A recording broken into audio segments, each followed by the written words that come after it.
Hey friends, I'm new to this whole YouTube thing, but I'm finally doing it because I've been wanting to do this for quite some time now. And I'm out of breath because I just ran up a flight of stairs showing you how out of shape I am.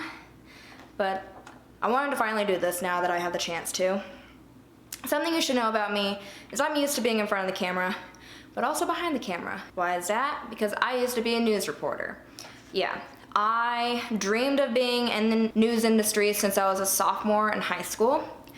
And recently, I just realized being in news is not for me. So, I left. A little backstory on me is, since I've always liked to be in front of a camera, I like to perform. I thought I wanted to be a thespian. Found out I'm not really a thespian type of person. But I like to write and I liked to be in front of a camera. So I put those two things together and news came out of it.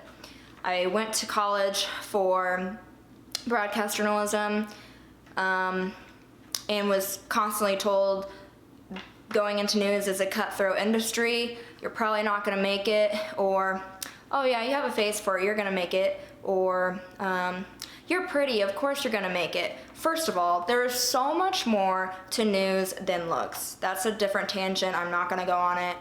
I've just heard a lot about it. So much more. I've always wanted to be on TV. But what I realized is being in news, you're on TV for about 45 seconds. Especially if you're a reporter, you're only on TV for about 45 seconds a day because you're working 8 hours a day to put together this one story with this one angle that's very specific. And there's just so much more that goes into it than people can imagine. And so when I graduated college, it was a great feeling, but it was also a nervous feeling because I still needed to find a job. I hadn't found a job until late July, which was in my dream state of North Carolina. I'm from Kansas City. So when I got this job in North Carolina, it was on the coast. I always wanted to live in a beach town. I got my dream job. I was on a high. Like, I thought I had everything. And honestly, up until that point, I'm thinking, okay, now that I have everything, now what? I don't know what to do. So, long story short, got the job, left everything that I knew, left all my friends and family, went to North Carolina, started my job. 2 months into it, I experienced Hurricane Florence. I hadn't really gone live in the field before until Hurricane Florence came in, and I was expected to go live in the field about 45 times in an hour in a hurricane. I was a fish out of water in that area. I had no idea what I was doing, let alone, I'd never experienced a hurricane. I've never really experienced a tornado, so this was just a whole different ballgame for me. All of this was stemming into an anxiety storm. So something about me is I have anxiety. I was diagnosed, I have situational anxiety, and this just was a perfect storm for that to develop.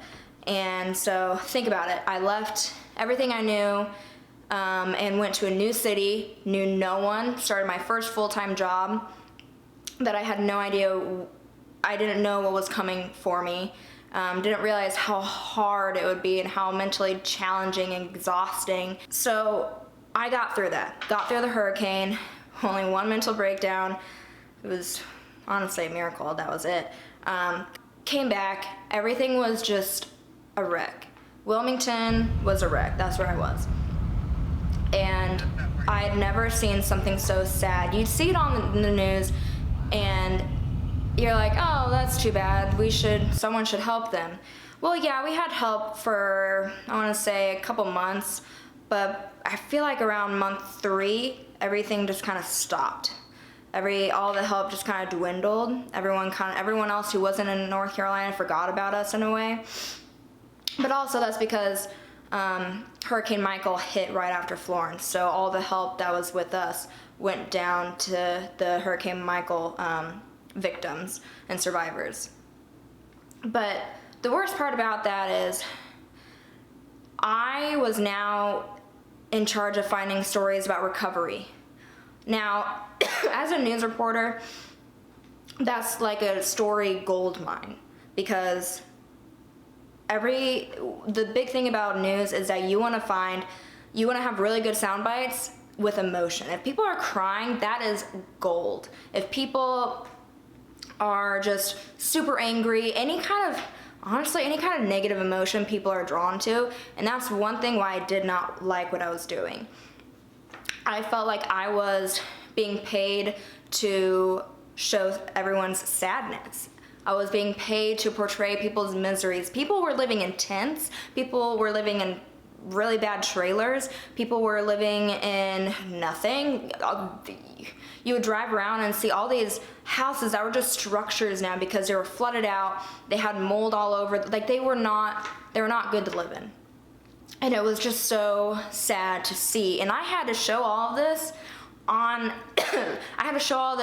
through a camera. It's so hard to fathom that I had to do all that and stay mentally okay with me, because honestly, everyone I worked with, we looked okay, we were not okay on the inside. Some of us had PTSD after that, and after that, my anxiety skyrocketed. I did see a therapist and talked with a therapist after the hurricane, because Lord knows I needed it. As you can see, when I talk about it, I get really hyped up, and not in a good way, because I just don't want to go back to that time in my life, because it turned into such a dark place that my self-talk was completely negative. I'd wake up and just automatically feel like I'm a failure. I'd wake up, my heart's racing. I would have an anxiety attack before I even went into work. My anxiety would always tell myself, you're a failure, you haven't even tried and you already failed, you're not gonna do well today anyway, you don't have any story ideas, so why even try?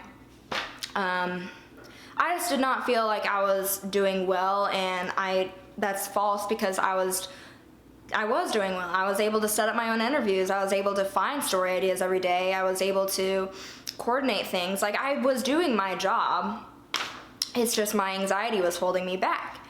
And it got so bad that when I went home for a wedding, I was in a wedding, and when I went home for a wedding, I loved being home. I was the happiest I'd been in so long. I forgot how it felt.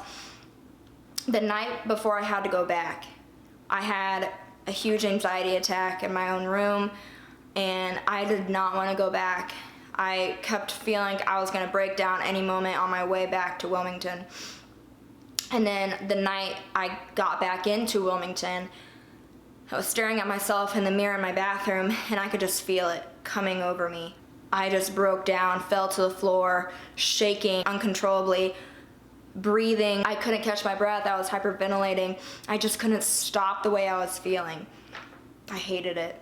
It was such a dark place for me. And I knew the fact that I kept thinking, when can I get out? When can I get out? I don't know how to get out, is when I knew this was not the job for me. Before I came to Kansas City for the wedding, I wasn't sure if when I left news, that's where I would want to come back to. But for sure, when I came back here for the wedding, I realized, okay, this is home. This is my happy place. Everything that I know and love is here. This is where I belong. So, like many Kansas Cityans say, Kansas City is a hidden gem. And I realized that once I moved away. Even when I was working, you could just tell I was not happy. I'd walk into those sliding doors of work, and I just feel an immediate weight on my shoulders, exhaustion. My eyes were already heavy. I was not happy. I didn't want to work. I just didn't want to smile. But my coworker who sat next to me always tried to make me smile. Anytime I walked into work, by just giving me this big old grin, until I smiled, and it worked. I also didn't eat very well, because in news, if you're a reporter, you're constantly on the go. You're in a car all the time, talking with people, you're on a hard deadline. So my first starting out hours were 9:30 to 6:30, Tuesday through Saturday. I didn't really have time to eat lunch, so really I joked that I was on a granola bar diet, because that's really the only thing I ate for a long time. And because I would come home and I just didn't feel like cooking, and I would just honestly eat cereal for dinner because it was super easy to make. My schedule changed to 2:30 to 11:30, Monday through Friday. Seems a lot better. It was nice to have my weekends off, but man, Night side, you're working on hard news, and hard news is really what threw me over the edge, because you have to go, a lot of it is, if you, for example, I covered a lot of bills, and if there was a new bill being proposed, we want to see people's reactions. So they'd always be like, oh, when I say they, my coworkers or the news anchors or the news director would always say, go out and talk to different people, go out and talk to strangers on, see what they feel like, find people to talk to, also known as MOS, or man on the street interviews. I hated those with a passion, because if you bring, a lot of people in this world say they're camera shy, or they'll break the camera, which is BS, because they won't, they just don't want to be on camera, or they don't want to be on TV, which I get is understandable, but oh my god, I needed, a lot of times I would just need a 15-second sound bite of you saying what I pretty much just wanted you to say. It was that easy. But that was not always the case. So that was awful, and I hated it, and it's just mentally taxing on you, especially if you have to cover a murder case, which is really not fun. I got my first, you should be ashamed of yourself. That wasn't fun.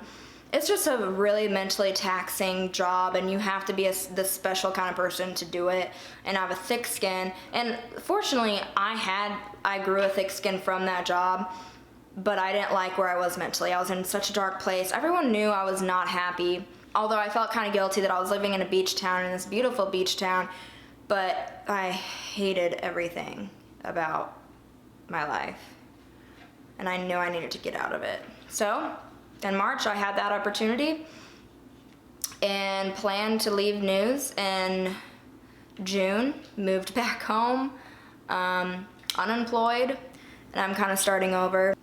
I just want to spew all this, and if some people relate to this, great. If some people don't, okay. This is really for me, just so I can get started on something creative, because I have a pretty creative mind, and that's kind of why I was in news. I liked storytelling. I just wanted to get started, honestly. I don't really know what I'm doing, but that's the beauty of it. That's the beauty of the unknown. You don't really know what you're doing, but something will come of it as long as you keep hustling, and that's what I'm doing. So if you've gotten to this point, thanks for listening to my rambling. Stay tuned for future videos, but for now, thanks for watching, and I hope you have a good day. Bye.